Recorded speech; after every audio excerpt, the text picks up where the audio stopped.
new Samsung Galaxy Note 8 compared with the Galaxy S8 and S8 Plus. The biggest changes here are a bigger 6.3-inch display, although that is only 0.1 inch bigger than the S8 Plus, the addition of a second telephoto camera lens, an extra 2 gigs of RAM, and finally, of course, the staple of the Note series, the S Pen stylus. So the Note 8 is a gorgeous slab of curved metal and glass, but it's definitely a two-handed device. Versus the S8 Plus, it is slightly larger in all directions, although considering its massive 6.3-inch screen, it's actually still a tiny bit smaller than the 5.5-inch iPhone 7 Plus.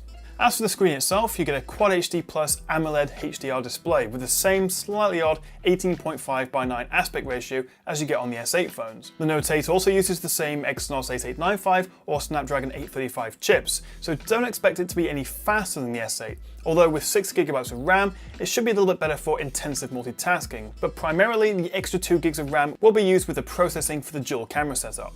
And speaking of which, the back of the Note 8 now looks pretty crowded with the 2 camera lenses and the fingerprint scanner, which is even harder to reach now. So the Note 8 has the same 12-megapixel camera as the S8, along with a new second 12-megapixel telephoto sensor, giving you 2 times optical zoom. And crucially, both lenses support optical image stabilization, unlike other dual-camera phones like the iPhone 7 Plus and OnePlus 5. So basically, it's the same camera as the S8 and S8 Plus, but with an extra 2 times zoom lens.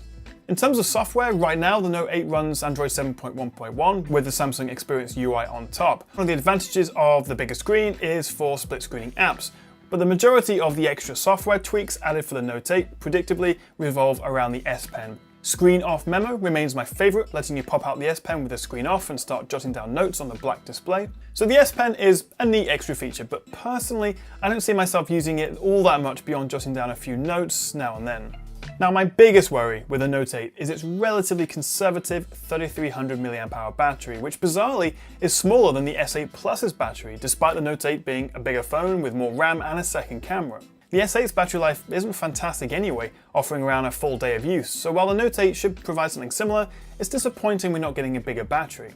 At time of recording, the price hasn't been confirmed, but considering the S8 Plus is a little under £800, I'd expect the Note 8 to come in at a £100 premium. But whether it will be worth the steep price and whether it will offer more than the iPhone 8, we'll have to wait and see. First impressions though are that it is a seriously impressive phone and the second camera is a nice new feature, but there's not a whole lot to get excited about if you already own the S8 or the S8 Plus. With the exception of the S Pen, the S8 Plus kind of felt like the Note of this generation anyway, so while it is cool that we have a Note 8 with some fancy new features, there's not really a whole lot that makes it stand out. So that's just been a quick comparison of the new Note 8 versus the S8 and S8 Plus, but you can find our full reviews for all of these phones on trustedreviews.com.